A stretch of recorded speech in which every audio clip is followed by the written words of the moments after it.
History as it happens, January 27th, 2026. What is realism? We will measure our success not only by the battles we win, but also by the wars that we end, and perhaps most importantly, the wars we never get into. Out with utopian idealism, in with hard-nosed realism. By definition, we are in charge because we have the United States military stationed outside the country. We set the terms and conditions. America will never allow foreign powers to rob our people or drive us back into and out of our own hemisphere. That's what they did. President Trump promised to be a peacemaker. The new national security strategy promises a foreign policy of flexible realism. Meantime, the president invaded Venezuela, threatened Greenland, and has not created peace in the Middle East or Eastern Europe. Is this realism? What does that term mean anyway? An answer and why it matters next as we report history as it happens. I'm Martin DeCaro. And what we see is a policy of flexible realism very clearly outlined in the national security strategy that was released in early December, just weeks ahead of the capture of Maduro. But even before that, that I was looking into the question of realism and how it was being activated within the Trump administration for some months prior, and had observed for people in the field of foreign policy, they were making the claim that Trump was a realist par excellence and that the Trump administration was engaged in a, quote, grand experiment in realism. Whereas internationalists, their kind of defining impulse in the early 20th century and going back a bit into the late 19th century was to say, yes, the international system is anarchic, but we're going to make steady progress towards an international society, maybe even a world government, to transcend this war-prone system of anarchy.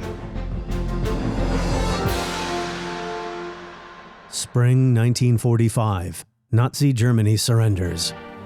Admiral Hans-Georg von Friedenburg surrenders all German armies in North Germany, Holland, Denmark, and Norway.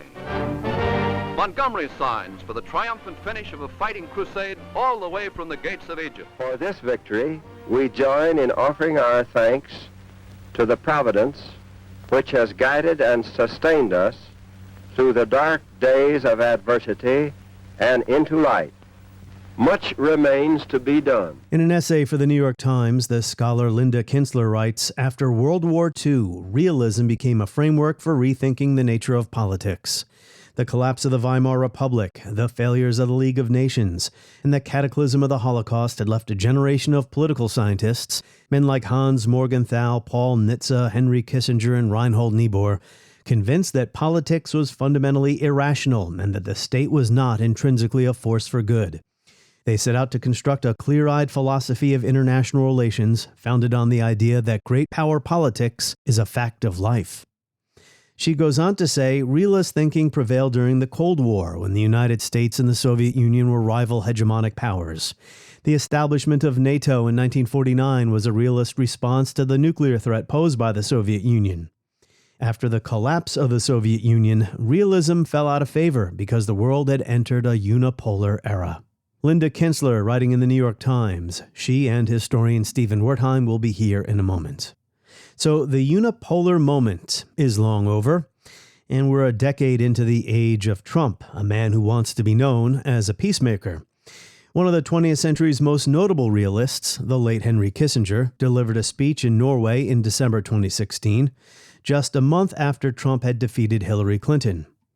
Kissinger said then, Trump is a personality for whom there is no precedent in modern American history, and his campaign included rhetorical elements challenging patterns heretofore considered traditional.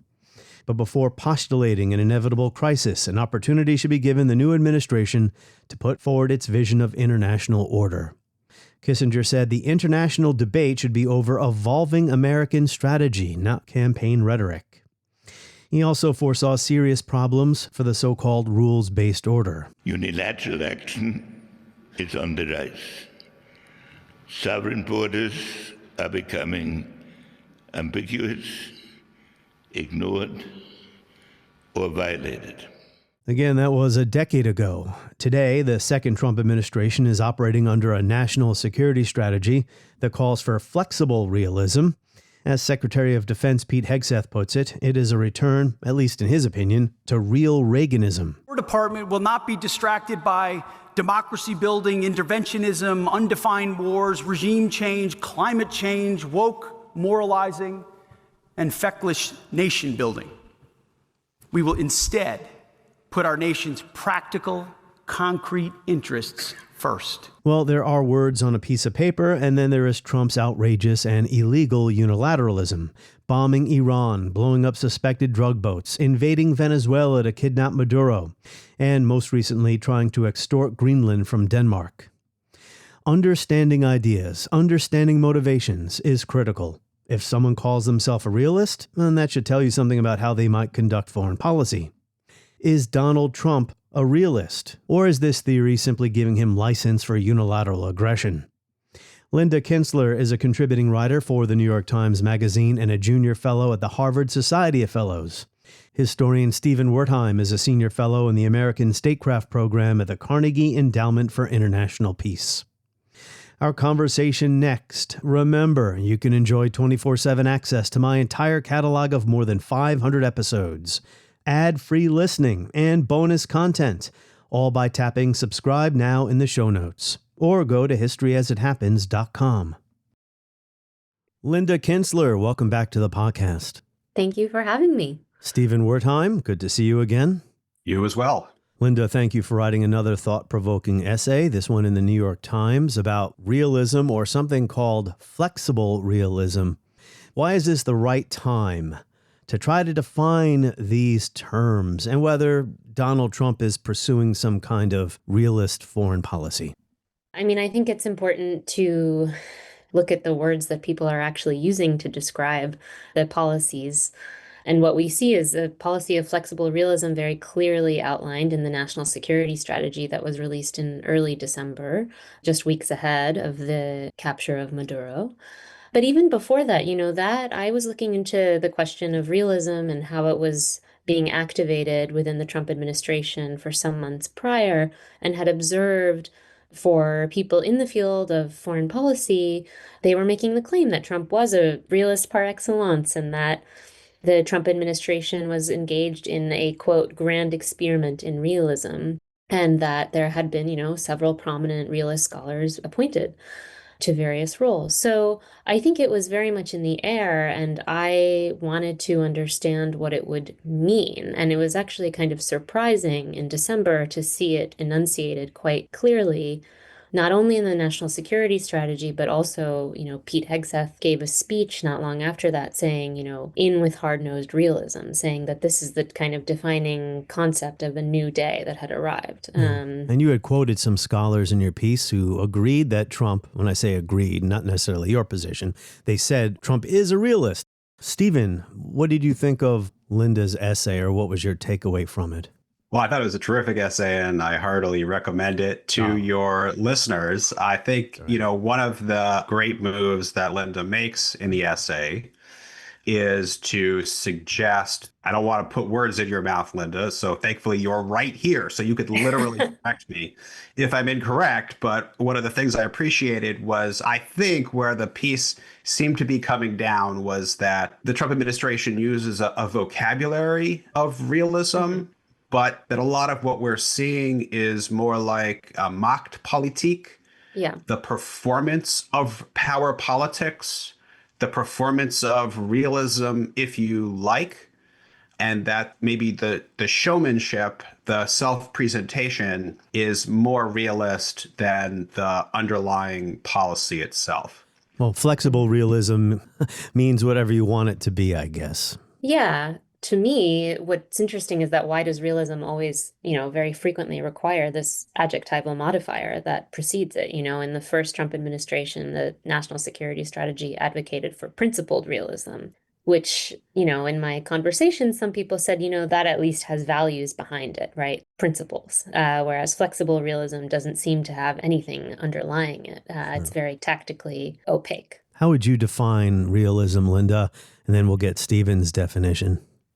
I don't know that I'm the best person to define it, but in my conversations with people who are established realist scholars, John Mearsheimer, Stephen Walt, they underscored again and again that it is a theory of international politics. It is a theory of how states behave.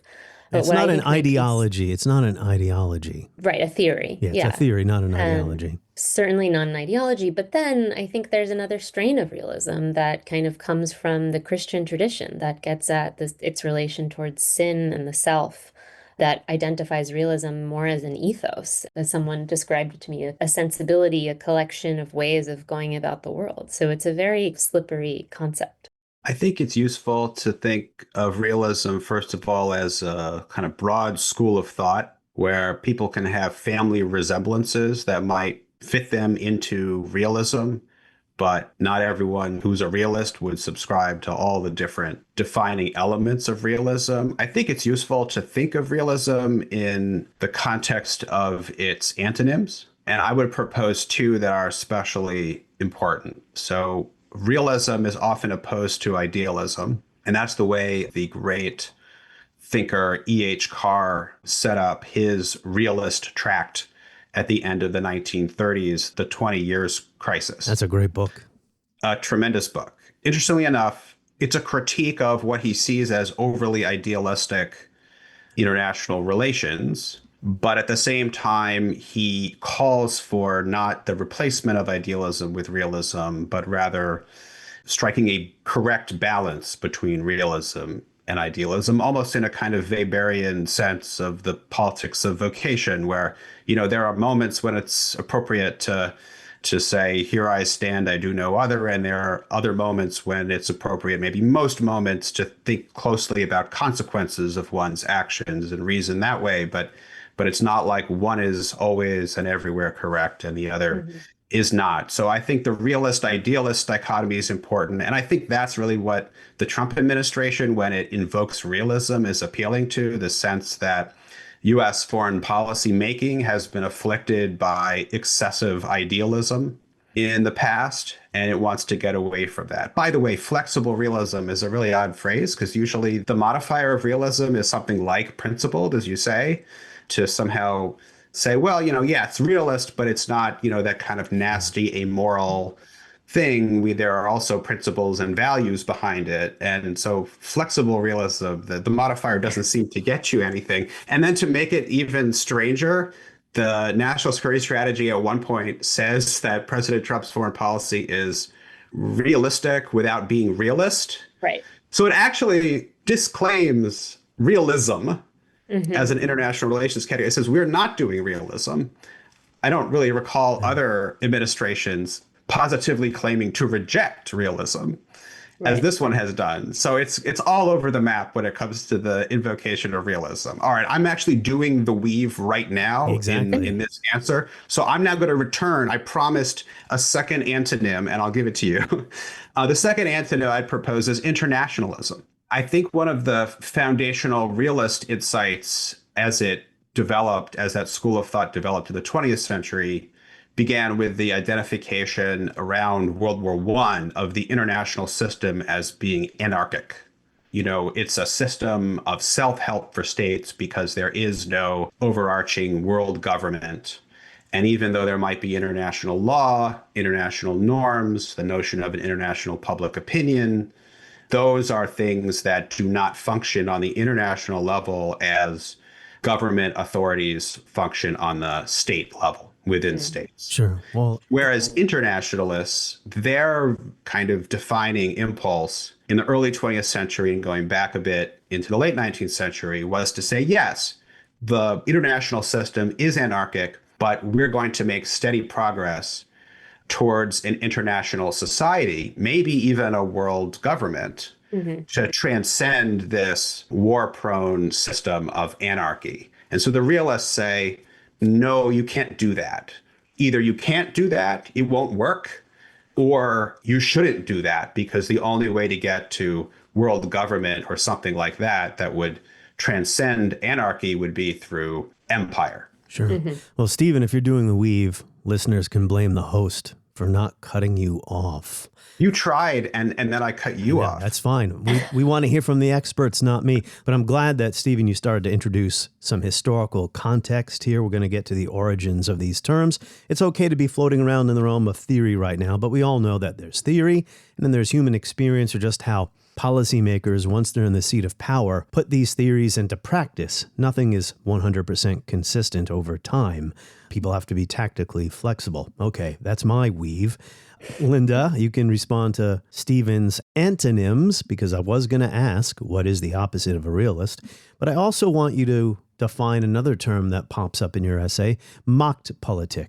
Yeah, I mean, I think first responding to Stephen's very helpful, survey of realism and its contours, I think what's interesting, first of all, there have been efforts to kind of create a globalist realism, or a kind of realism that wouldn't be even, liberal realism, a kind of realism that would be more accommodating to the international system. I think the way that China regards international law as essentially a kind of tool of sovereignty is a kind of realist approach to the international system that nevertheless plays the game, but uses it for the purposes of state power. And I was really struck when I raised this with John Mearsheimer about how realists would view the international system, that he said, realists are invested in it, but only to the extent that it serves their ends, right? That the United States has had such a prominent role in authoring a lot of international laws, such that it serves our ends, and that we can choose which ones to follow or not. And that was, for me, a very interesting qualifier of how this kind of school of thought would regard places like the ICJ, for example. But with Machtpolitik, I mean, that term comes from Patrick Porter, whose wonderful book, How to Survive in a Hostile World, just came out. And, he kind of describes it as this evil cousin of realism, this possibility that realism can mutate into Machtpolitik if power isn't wielded responsibly, that it is rule by strength alone and rule for the purposes of strength, rule that enriches only those in power and those around them, that does not actually have state interests first and foremost at heart. And I think what he argues is that we are actually seeing Machtpolitik emerge in the place of realism in several places around the world, certainly in Russia, perhaps already in the United States, and that puts the state at grave risk. Yeah, I think Trump is closer to that than realism. I don't believe Trump is a realist. I think you're probably on board with that, Linda. And Stephen, what do you think? No, Trump not a realist. Do you agree? It's hard to say, is any president a realist? Is any president an idealist? I think George W. Bush, you could say he was an idealist and he was an internationalist. Woodrow Wilson? Woodrow Wilson, yes, to both. Although scholars have engaged in a whole lot of ink spilling, claiming that Woodrow Wilson was also something of a realist, that he was cautious and self-interested in the pursuit of power as well. Sure. We're talking about gradations here. No one is 100% of one or the other. That's right. I think it's true, first of all, that there are genuine realists who have been attracted to Donald Trump in the academy and some who are in the Trump administration. But I think on balance, what we have seen so far from the Trump administration's policymaking is not realism. Maybe it's a form of what is sometimes called offensive realism, in which the state tries to maximize its power. The kind of realism that I have a certain sympathy with, however, is different, sometimes called defensive realism, and it's about states seeking to preserve their security. When it comes to preserving security, I don't think that goes very far to explaining Donald Trump's foreign policy here at the 1-year mark. So maybe he's trying to assert American power, but I think Linda is onto something in highlighting the kind of performative, status conscious power as an end in itself quality to Trump.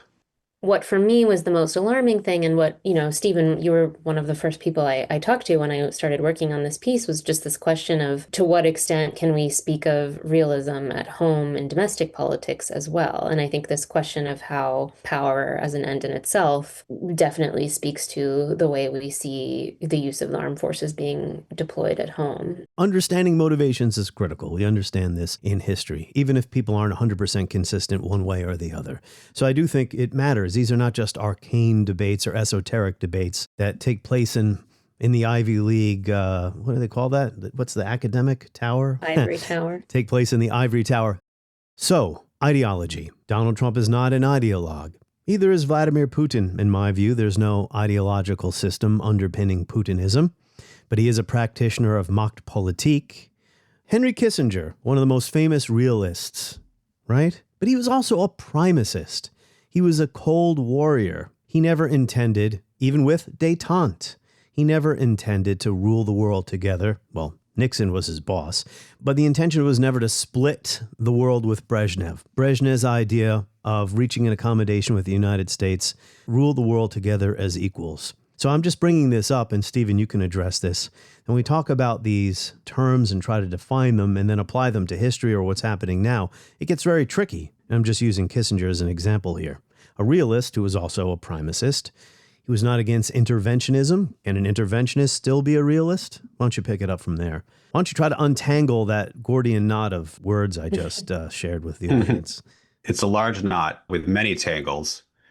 I think in the case of Kissinger, he's a great example, and there's a connection here to Trump, of somebody who really liked the self-image, the self-presentation of I'm a realist. Mm-hmm. I would say he was more playing the part of a realist than he deeply reflected all the tenets of realism. I think above all, Henry Kissinger it's not that he wasn't a realist, but he was a practitioner who liked to wield power.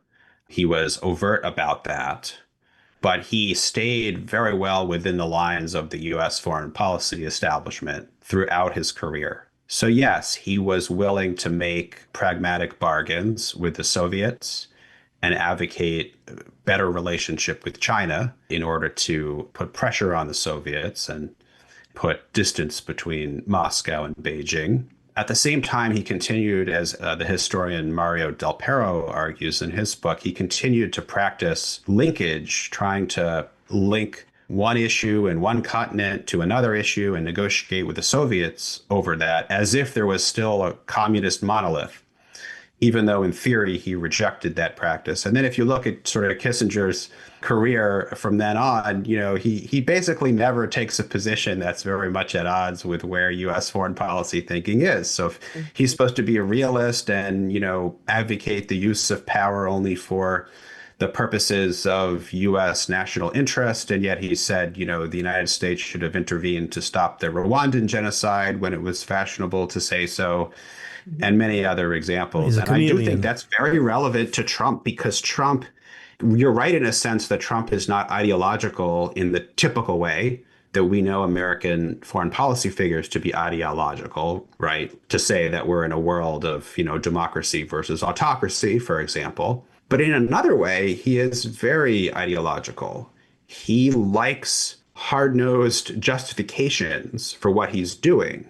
He is more interested in sounding like he's taking the oil in Venezuela than he is in taking the actual oil. So realism is being sort of elevated as a kind of language of legitimation by President Trump. And I think that's kind of how he views the world, too. It's not just the performance is his own real calculus about how things work. He wants Greenland. Why exactly does he want Greenland? I don't know. It just seems like he wants it. And anything short of having it is unacceptable, although now apparently it's acceptable as of 48 hours ago. Sure, and you can make a realist or some other ist argument as to why the United States needs control of Greenland, although it's already in the NATO alliance. That fact notwithstanding, Linda, how do you mesh these terms that seem to be contradictory? Realism while being an interventionist, realism while also believing in primacy. There's also now the restrainer versus interventionist debate. I mean, in my view, I think many Americans would just prefer more restraint in foreign policy, no matter which school of thought it comes from. Yeah, I think that speaks to how realism, as Stephen said, can be used as a form of legitimation for any number of foreign policy agendas, or as an alibi for whatever decision the leader takes on. What was interesting to me is that it speaks to the ambiguous nature of the term itself. And if we can all agree that there is this one kind of realism that E.H. Carr identifies, then we can maybe track how it kind of mutates over time. It's a very, very, I think it has an attractive pull because everyone wants to be realistic, of course. And then I think to describe oneself as a realist, even if you're not kind of familiar with all of the meanings of the term, can follow closely afterwards. I do want to say something about the question about whether Trump is an ideologue. I think one way where you see a kind of ideology forming is in his obsession with peace and his, in quotes, of course, but the formation of the Board of Peace, which has its own perverse logic behind it, but it is a logic all the same. So I do think there's something interesting going on there that perhaps we can look to realism, or at least how they are using it as an explanation. Well, Linda, let me ask you a follow-up question, and Stephen is free to answer this as well. How do these debates actually fall short in helping us understand what's going on in the world today? Well, I mean, I don't think we can ever know. Obviously, we can't know how our age will be defined in the present, but I think we can have some clues. And I think one of the things that I kept hearing in my interviews was, we live in a pendulum, and history is a pendulum between realism and idealism, and we bounce back and forth, and we're just in a time where we're reverting to realism, and that's that. And in some remarks by world leaders saying, we are now in a phase, right, as Stephen pointed out, that history kind of moves back and forth. I think that's one symptom of the kind of realist point of view that perhaps is not accurate. I've been talking about that on my show as to whether we're really moving into a new era because there's so many continuities between eras. Stephen, if you want to address that question, I'm doing a great job here as host, just layering on the questions about how these debates maybe fall short, but also tell us a little bit about the historical origins of modern realism. We don't have to go back to Thucydides or whoever else, Machiavelli. Do the weave. I certainly have no standing to complain about a weave from you or anyone else. I do think we are in some sort of realist zeitgeist moment in our politics in general, not just in how we talk about foreign policy. In Trump's first term, this was not the case. And people who were arguing against Trump asserted with a lot more confidence that he was, destroying the liberal order. There was on the Democratic Party on the left a surge of sort of idealistic thought, still grasping towards maybe more ambitious political programs. Mm-hmm. Right now, you might think, given some of the things that have happened, like the war in Gaza, there would also be, or Trump pointing on a map and saying, I want that. I want to annex that. There might also be a strongly idealistic backlash response to what Trump is doing. I think we're not really seeing that. I think basically Trump's critics are saying, well, we don't like that, but we recognize that Trump is onto something, at least in sort of centering the real needs and interests of the United States in foreign policy. And that is something to hold on to. In other words, like the response to America First isn't to say, no, globalism is great. Actually, yes, but Trump isn't doing America First. And maybe also America First doesn't need to mean either America alone or being pointlessly cruel and nasty to others. So I think that's what makes Linda's essay so timely. And that's kind of why we need to think very broadly about realism, not just in an international relations context. So it's the issue of American empire, American hegemony, sprawling security commitments, also called primacy, 100% primacy all over the world. For instance, is it worth trying to prevent China from becoming hegemonic in East Asia? Can the United States prevent China from becoming hegemonic in East Asia? Something that you've brought up recently, Stephen, in your work is whether or not realists observe or recognize spheres of influence. You say Trump is actually not recognizing a sphere of influence for Russia and Ukraine. Well, maybe there a little or not. Certainly not for China in East Asia. Again, I'm trying to locate or identify a Trump thought on a issue, and it's always liable to change in 45 seconds. But I mentioned Kissinger before. He was torched during the détente years for recognizing the 1975 Helsinki Final Act, recognizing the borders of Eastern Europe post-1945. In other words, the communist bloc. Kissinger would have said, well, being a realist here. Gerald Ford famously said in a debate, there was no Soviet domination of Eastern Europe. There is no Soviet domination of Eastern Europe, and there never will be under a Ford administration. I'm sorry, could I just follow? Did I understand you to say, sir, that the Russians are not using Eastern Europe as their own sphere of influence and occupying most of the countries there and making sure with their troops that it's a communist zone, whereas on our side of the line, the Italians and the French are still flirting with possibility? I don't believe, Mr. Frankel, that the Yugoslavians consider themselves dominated by the Soviet Union. I don't believe that the Romanians consider themselves dominated by the Soviet Union. I don't believe that the Poles consider themselves dominated by the Soviet Union. The conversation continues. Tap subscribe now in the show notes to skip ads. All right, so let's bring it back. Talk about a weave, Stephen. We'll bring it back to Trump today. So realism and spheres of influence, are they compatible? I think you're bringing up a really important point, which is that for my money, the categories that are most important for explaining U.S. foreign policy today and orienting us to where we need to go, it's not realism versus some opposite. It's not even, liberal internationalism versus something else. It is primacy. That's what I think the U.S. has been fundamentally pursuing since the end of the Cold War. That's what Trump now seems to be pursuing in a different way, with a different justification, with some different methods. As somebody who advocates restraint, obviously, I disagree with that. And so there are strands of liberalism that justify American primacy. There are strands of realism that justify American primacy.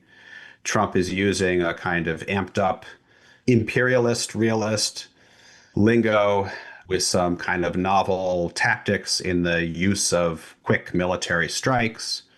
But if I'm writing a book about U.S. foreign policy today and since the end of the Cold War, that's the central category that I would personally use. I'm not against American hegemony pulling back a little bit. Alfred McCoy, the historian, says it's happening and there's nothing we can do to stop it. It's just the way history is developing right now in this multipolar world.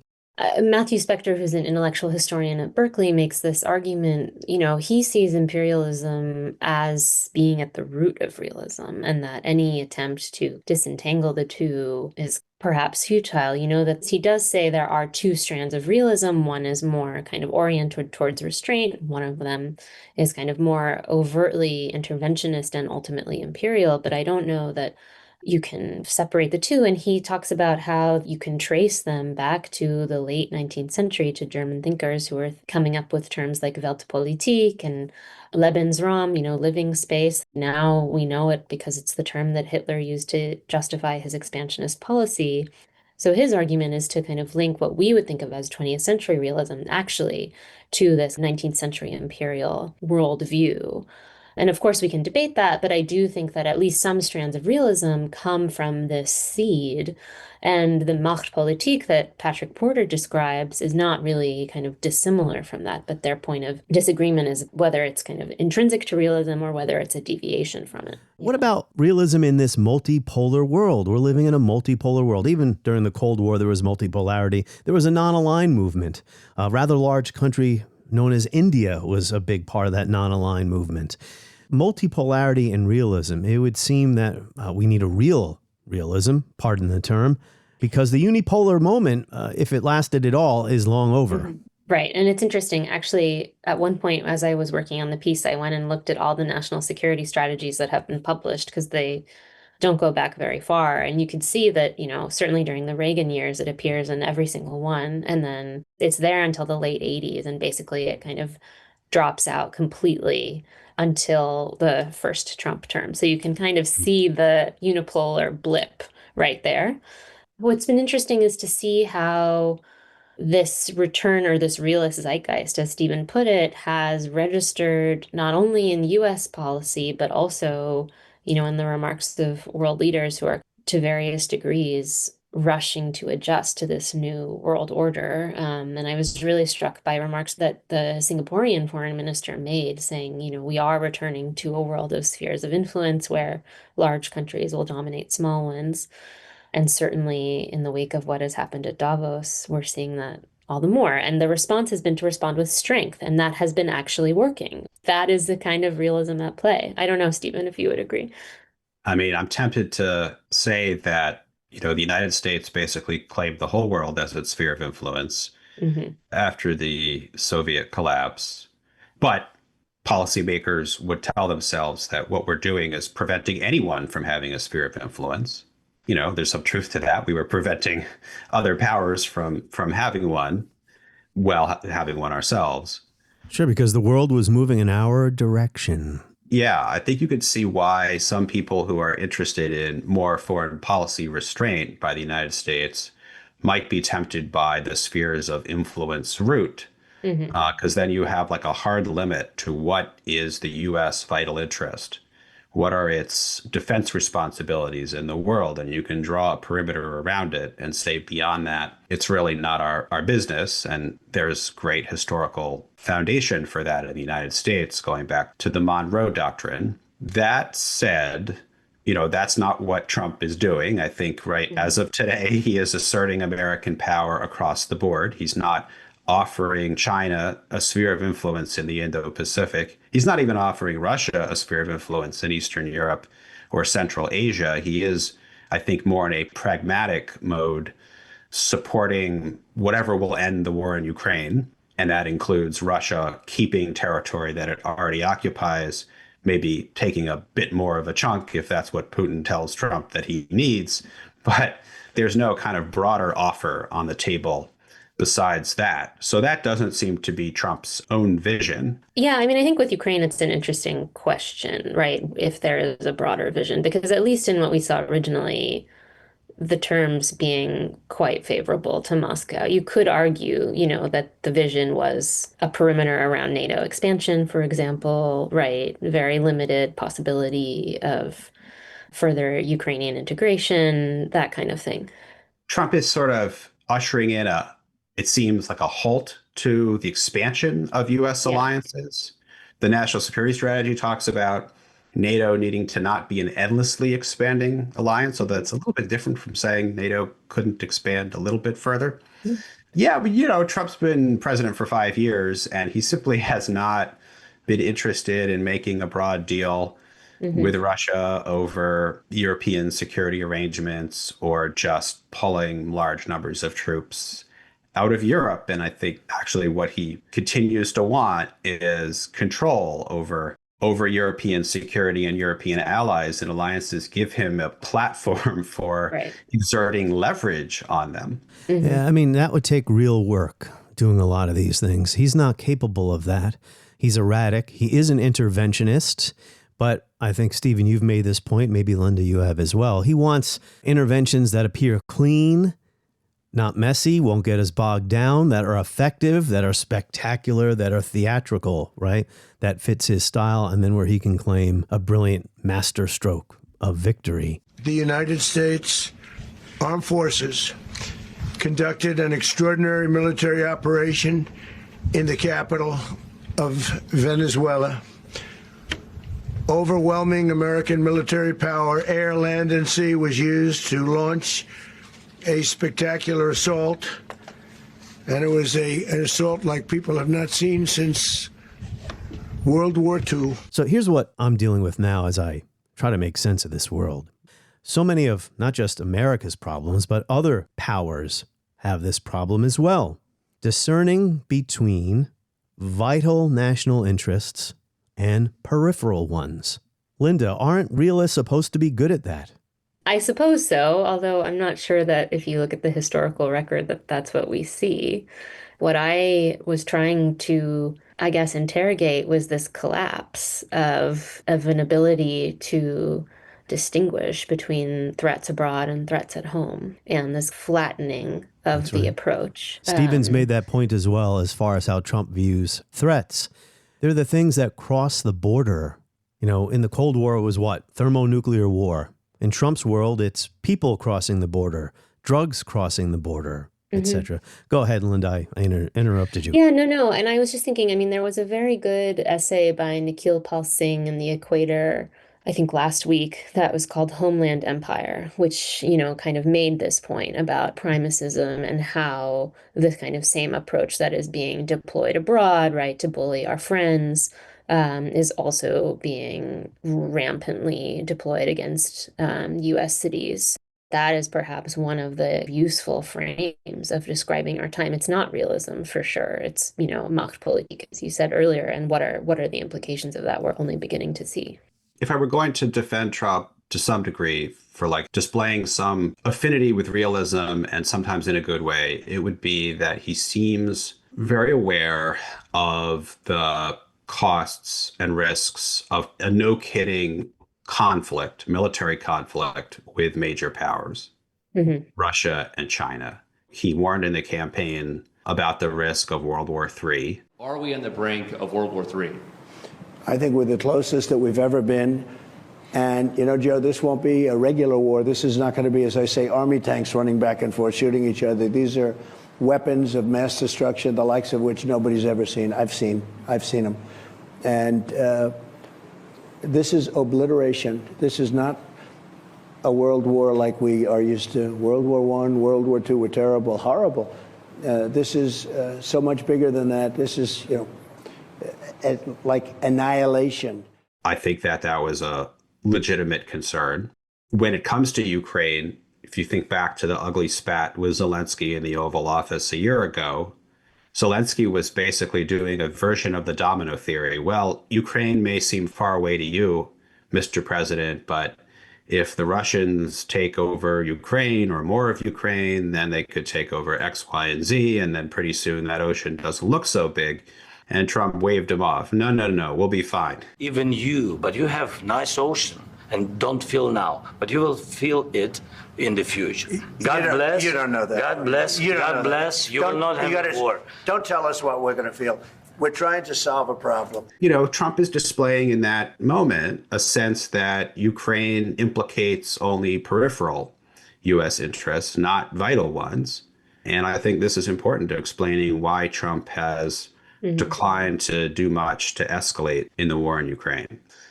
I think Trump does, in his own weird way, have a sense of peripheral and vital interests. Sure. But he also is incredibly short-termist. So if he doesn't think there's going to be a conflict, then he's not necessarily concerned that the U.S. is leaving military assets in place somewhere and leaving an alliance commitment in place. He's not worried about, 20 years down the line, the balance of power across the Taiwan Strait could be really in China's favor. And then how is it going to look if the United States is still staking its credibility on defending Taiwan, et cetera, et cetera.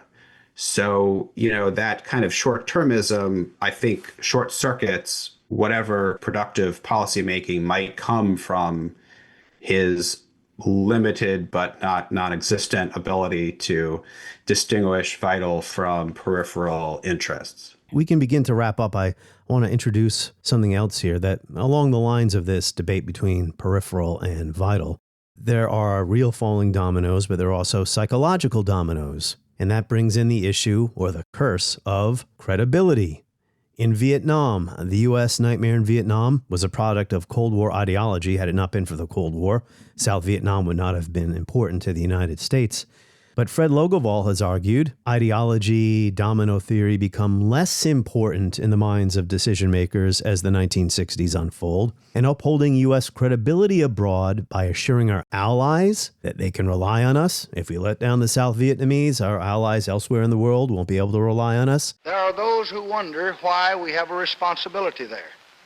Well, we have it there for the same reason that we have a responsibility for the defense of Europe. World War II was fought in both Europe and Asia, and when it ended, we found ourselves with continued responsibility for the defense of freedom. And that our enemies get the message too. If we don't show strength in South Vietnam, it might embolden our enemies elsewhere. That's a psychological domino theory linked to the issue of credibility.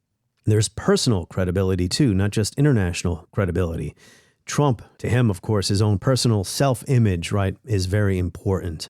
The war would have never happened if I were president. Would have never, not even a million years. And Putin knows that too. Would have never happened. I'm going to get to a question, Linda, but just hang in there because I got a couple other thoughts here on this. I'm trying to introduce a number of subjects so people can think about these questions. I just revisited Sergei Radchenko's book, To Run the World, for a different episode about the decision-making in the Soviet Union in the Politburo in 1979 to invade Afghanistan. Was that a matter of strategic importance? Can allow a Muslim revolution to take hold in our weak underbelly?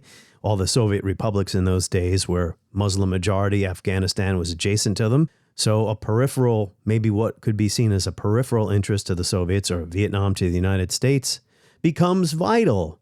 Or was it an ideological war? Got to have a Soviet client. We can't allow, a Soviet government to be toppled in Afghanistan. Actually, there was like a civil war among the communists in Afghanistan. The Soviets invaded to put their chosen toady in charge. I guess what I'm getting at here is our ideology influences our view of vital versus peripheral, our sense of strategy, our sense of history, our own personal credibility. So I don't know where realism falls in all of that, but you might even say the war in Iraq was a realist concern. Melvin Leffler, the historian, the dean of foreign policy historians, says that the U.S. invasion in 2003 was driven primarily not by ideological crusading, but by a genuine concern over the physical security of the United States. You may take as much time as you'd like to peel away the layers of that onion I just served up here. I mean, we have discussed how realism can be used as an alibi for, any matter of interventions. Whether that is legitimate realism or not, I think is open to debate and has been the subject of ample debate. But I think what this question about credibility and even the kind of personal whims and desires of political leadership is also something that the realist tradition speaks to and appeals to. And there was this among the early realists that this sense that it kind of comes down to the individual and that the individual must have this wise and discerning approach to what should be prioritized and what should not be, right? And at first, at least, there was this kind of allergy to the quantifiable mode of foreign policy. So I think that realism definitely kind of appeals to this moment of personality politics, if you want to describe it in that way. Yeah, or as Alex Duvall calls it, the political marketplace, global mafia politics. Stephen Wertheim, I won't repeat that monologue, but the curse of credibility and realism. Yeah, I think realism at its best is a good antidote to these problems that the United States has had coming from a concern with credibility among allies, etc.